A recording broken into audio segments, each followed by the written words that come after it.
พี่ก็เลยจะสารฝันตัวเองพี่อยากเล่นละครน้องเบลตบจูบปะเดี๋ยวจะดื่มไม่อย่างนี้เลยอ่ะพี่ก็ไม่เคยเล่นตบจูบเท่าไหร่ยูสีสเปรย์บนอาคันทาร่าของไอได้ยังไงอ่ะยูดูไม่สะอาดอ่ะ Get out จะ Get out ได้ยังไง of my car จะ Get out ได้ยังไงนี่อยู่บนทางด่วนสีรัตน์ I don't care anything in ทั้งหมดในโลกนี้ Get out of my car นี่คุณจับตัวฉันมาหรือเปล่า Pardon นี่คุณจับตัวฉันมาหรือเปล่า What's your name British What British Nice to meet you I'm Alexander the Third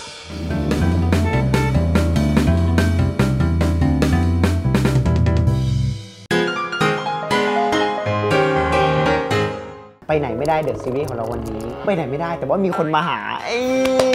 น้องเบลเนี่ยรับลูกพ็อกบาไปเลี้ยงวันนี้เนี่ยก็เลยนัดกันว่าแบบเบลจะมาทำความรู้จักพ็อกบาก่อนไปตามไปดูคลิปที่น้องเบลทำรู้จักพ็อกบากันได้ตรงนี้ถูกไหมตรงไหนดีตรงนี้หรือว่าตรงนี้ตรงนี้แต่ก่อนอื่นเดี๋ยวเรามาคุยกับน้องเบลเพราะว่าเบลเนี่ยคือจุดเริ่มต้นในชีวิตวงการพี่ของจริงไม่เหมือนกันไม่ค่อยมีใครรู้นะต้องดูคลิปเบลถึงจะรู้ใช่ไหมเบลทำคลิป Q&A ไปใช่ไหมล่ะเขาก็ถามว่าเริ่มแรกเข้าวงการมาได้ยังไงแล้วก็บอกว่าเข้ามาในโครงการชื่อ Friend for Free เข้าของพี่มาร์ทใช่ตอนนั้นของเบลใครเป็นคนส่งเพื่อนเบลแล้วก็เป็นเด็กชลบุรีอะที่ผมไม่รู้จักไม่รู้จักคือตอนนั้นอ่ะพี่รับ Facebook มั่วก็รับมั่วจน 4,000 คนเต็มอ่ะแล้วก็มีคนเนี่ยส่งพี่ไป1คนยังไงไม่รู้อ่ะก็จนชนะกับเบลแล้วหลังจากนั้นเราก็มาทำรายการด้วยกันใช่เพลงแก๊งรายการสดที่เป็นตำนานมาท็อปนั่นแหละก็คือมีเบลด้วยตำนานของพี่ทำไมพี่พูดคำหยาบในรายการเยอะมากมันเป็นรายการสดไงผู้บริหารเรียกไปคุยบ่อยมากจริงเหรอเบอร์นั้นเลยเหรอเพราะพี่ชอบหลุดตกใจแบบแล้วก็มาเป็นฮอร์โมนปะใช่แต่จริงๆเนี่ยเรื่องฮอร์โมนเนี่ยนะมีจุดเปลี่ยนของเบลคือฮอร์โมนตอนที่มาเล่นฮอร์โมนอะคือเบลเป็นเด็กที่เหมือนแบบไม่เคยเจอสังคมภายนอกเอางี้ดีกว่าเราก็จะมีความแบบว่าเข้ากับคนไม่ค่อยเป็นเข้าหาคนไม่เป็นเข้ากับคนไม่ได้เข้าคนไม่ได้ไม่มีเพื่อนแบบเบอร์โดนแบนอ่ะพี่มาร์ทก็แบนทุกคนเดี๋ยวก่อนพี่ก็ไม่ได้แบนพี่เรารู้จักกันมาพี่อะเรารู้จักเบลอยู่แล้วแต่ว่าคือพอมองกลับไปคือเข้าใจได้นะว่าทำไมไม่มีใครคุยกับเราอะคือมันไม่ได้ไม่คุยกับเบลมันแค่แบบเหมือนคุยน้อยเพราะว่าไม่รู้จะคุยอะไรไม่รู้จะคุยอะไรกับเบลมากกว่าแล้วเหมือนแบบเบลก็โดนปลดล็อกวันนึงที่แบบนั่งสารมากใช่คือมันเป็นเหมือนแบบเวิร์กช็อปการแสดงอะไรอย่างงี้ใช่ไหมที่ว่าเราเหมือนแบบมีกำแพงไม่กล้าคุยกับใครพี่ยังจำได้ดีเลยเขาให้เบลอะไปยืนด่าพวกพี่ทีละคนตอนแรกก็ดูสนุกนะพี่กับไอพีทแบบด่าคนนี้พักด่าไปด่ามากูเริ่มเจ็บเหมือนกันว่ะคำหยาบเราพูดอยู่แล้วกับเพื่อนที่โรงเรียนนะแต่ว่าพอมาเป็นคนที่เราไม่รู้จักแบบเนี้ยเราก็ไม่กล้าไปด่าเขาเหมือนแบบเขาจะคิดอะไรหรือเปล่าคือคิดเยอะไปหมดในหัวอะไรอย่างเงี้ยแต่พอเป็นในทางจิตวิทยามันเลยปลดล็อกเบลบางอย่างมันปลดไปเลยตลกมากนะแล้วเบลก็เป็นอีกคนละคนจนมันเป็นแบบทุกวันนี้ดีปะดีแต่เบลโตขึ้นเยอะอันนี้อายุเท่าไหร่ปีนี้ปีนี้26ตอนนี้25อยู่ไม่ใช่น้องเบลแล้วอีเบลได้แล้วเดี๋ยวไม่ใช่ก็กลายเป็นพี่เบลไงเล่นหมดแล้วซีรีส์ละครเคยไปเล่นละครช่องวันด้วยถูกไหมเคยเล่นช่องวันด้วยช่องวันเล่นเรื่องอะไรเรือนเบญจพิตรแล้วที่แบบเบลแต่งตัวเป็นเลยสักอย่างใครได้ดูเรื่องนี้บ้างเป็นพีเรียดแล้วจำได้ว่าคิวแรกที่ไปเขาให้เล่นบูเว้ยเราบูไม่เป็นอ่ะเราต้องบูแบบคนสมัยก่อนอ่ะเฮ้ยใช่ปะแล้วเขาบอกว่าไม่ได้ต้องมีเสียงด้วย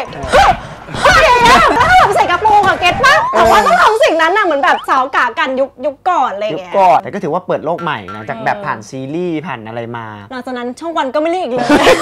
แต่ชอบที่เอาอยู่ดีเอาเบลไปโผล่เป็นผมจะงอนแล้วแบบเฮ้ยเลื่อนมาเจอผมเจอเลื่อนIGแล้วแบบเฮ้ยแล้วแบบช่องวันเขาแบบเขาพลิกบทบาทเบลอะงงมากก็มีซีรีส์มีละครหนังยังไม่มีแต่หนังจะมีปลายปี W ป่ะใช่อันนี้มันเนียนเป็นอะไรพี่อยากรู้แบบเกินได้ไหมก็เป็นผู้หญิง9คนนี่แหละเป็นเรื่องราวของผู้หญิง9คนใช่แล้วแต่ละคนนี่คือเด็ดๆทางนั้นของนาดาวโดยเฉพาะนี่ปะพี่รอดูเบลคนเดียวเหนืออะไรไปเก็บก็คือจริงยังไม่รู้เรื่องเลยเว้ยเพราะว่าเขาแก้หลายรอบมากแล้วมีงานอะไรที่อยากทำอีกไหมในวงการเบลยังอยากเล่นบทแปลกๆอยู่จริงๆบทที่อยากเล่นมากสุดก็ชอบงานแสดงสุดใช่อยากลองเล่นแบบบทแบบโรคจิตเลยได้อยู่นะเพราะว่าดูเป็นแบบพิชฆาตหน้าเด็กอะข้อเด่นของเรารู้สึกว่าตาเบลเป็นคนแสดงออกได้เยอะสมมติดูตาเรา2คนดิสมมติเนี่ยเล่นแทบตายไม่ออกเลยเพราะตาเล็กเคยวัดเบสเคิร์ฟของตาตัวเองไหมไม่เคยพี่ว่ามันต้องใหญ่กว่าปกติเว้ยแต่ว่าเวลาไปเล่น MV ใช่ปะมันจะเป็นไม่รู้ตัวคือตาจะโตเว้ยแล้วเขาเหมือนแบบน้องคะแบบหนีคือตาโตมากเหมือนแบบ เศร้าอยู่กับตาโตมากแต่คือเราไม่ตั้งใจอ่ะแบบ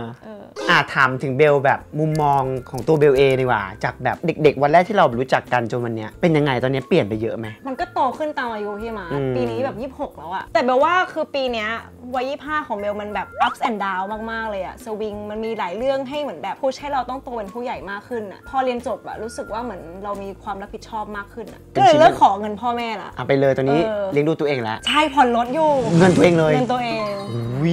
ก็เป็นหนี้คือตอนนี้ก็เป็นหนี้แล้วก็ทำงานแล้วรายได้เบลตอนนี้ก็คือทำงานในวงการมีทำอย่างอื่นไหมจริงๆเบลอะมีขายของออนไลน์ด้วยเบลขายสกินแคร์แต่ว่าเบลอะไม่ค่อยโปรโมทว่าเป็นของตัวเองเพราะรู้สึกว่าอยากให้มันขายได้ด้วยตัวเองมันเป็นอะไรเป็นสกินแคร์ยังไงมันเป็น sleeping mask กับ essence ที่เป็นแบบน้ำตกอะไรเงี้ย butter skin care ความรักแหละความรักพี่ติดตามความรักของเบลมาตลอดมันก็ส่งกำลังใจนะปกติมันจะมีบางคนที่เราแบบอย่างพี่บีมเนี้ยความรักแต่เบลแบบเฮ้ยอยากให้แบบน้องเจอคนดีๆอะไรเงี้ยเป็นยังไงบ้างตอนนี้ก็ตอนนี้ก็ไม่มีใคร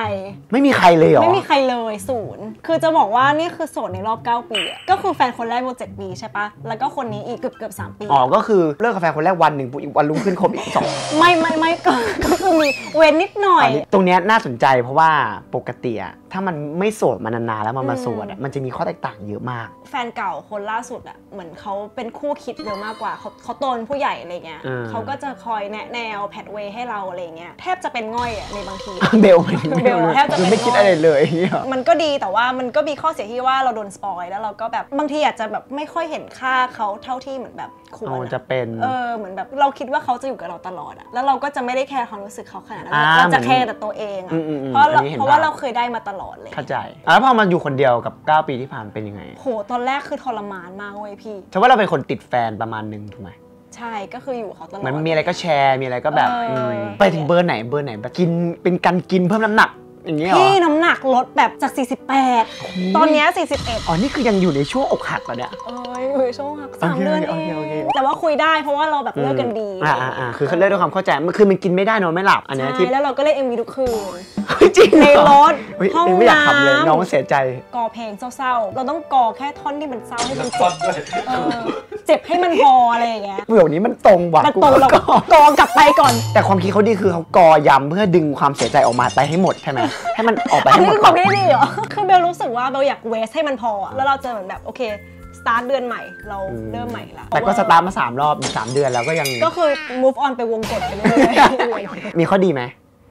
ก็เบลว่ารู้จักตัวเองมากขึ้นเว้ยได้แบบอยู่กับครอบครัวอยู่กับเพื่อนมากขึ้นเหมือนเพิ่มโอกาสในตัวเองมากขึ้นอะไรเงี้ยอย่างเนี้ยก็เรามี objective ใหม่ของปีนี้คือเราจะมีหมาจะบอกว่าตื่นเต้นมากๆเลยป่ะวันที่พี่โทรมาบอกจะให้คือเบลอยากได้พันนี้มาตั้งแต่เด็กๆเลยใช่แล้วพี่ก็จำได้ว่าเบลพูดมาตลอดว่าชอบบล็อกมากชอบบล็อกมากบล็อกได้พี่ยกให้คนเดียวเป็นบล็อกก็ได้ชอบบล็อกมากก็เลยคิดว่าเขาน่าจะแบบมาเปลี่ยนชีวิตเบล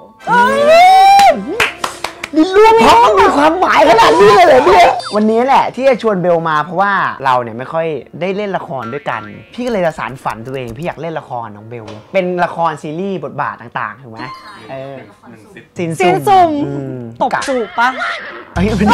เดี๋ยวจะหนีไม่อย่างนี้เลยอ่ะพี่ก็ไม่เคยเล่นตบจูบเท่าไหร่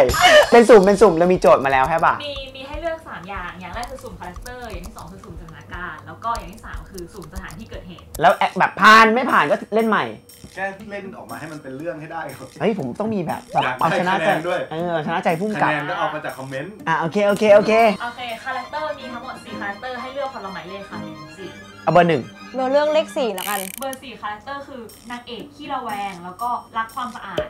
เชียร์ไม่ใช่กูเลยรักความสะอาดเบอร์ 1นะคะพระเอกนักเรียนนอกชอบพูดไทยคำอังกฤษYou have to speak English นะ Alright อย่างที่2สุ่มสถานการณ์ค่ะมี1 กับ 3เอาตรงกลางแล้วกัน2โอเค2หมายเลข2คือในวันเกิดอายุครบ20 ปีของนางเอกเนี่ยอยู่ดีนางเอกก็แบบเกิดมีพลังพิเศษขึ้นมาแล้วก็ทำให้สามารถวาร์ปได้แล้วก็โผล่ไปหาพระเอกได้แบบงงๆทั้งคู่เนี่ยก็เลยต้องช่วยกันหาคำตอบว่าเฮ้ยเกิดอะไรขึ้นทำไมนางเอกถึงวาร์ปได้จิตสัมผัสเหรอวะอยู่ดีนางเอกก็วาร์ปมาหาเราเลยอย่างนี้หรออันสุดท้ายค่ะเลือกสถานที่เกิดเหตุ1 ถึง 8 7แล้วกัน7พี่เลือก7พี่ชอบเลข7โอเคหมายเลข7คือบนทางด่วนแล้วเราต้องไปจริงๆเหรอไม่ใช่สมมุติ ก็เป็นทางด่วนคิดซะว่าเราขับรถอยู่บนทางด่วนแล้วเบลบุ๊ดมา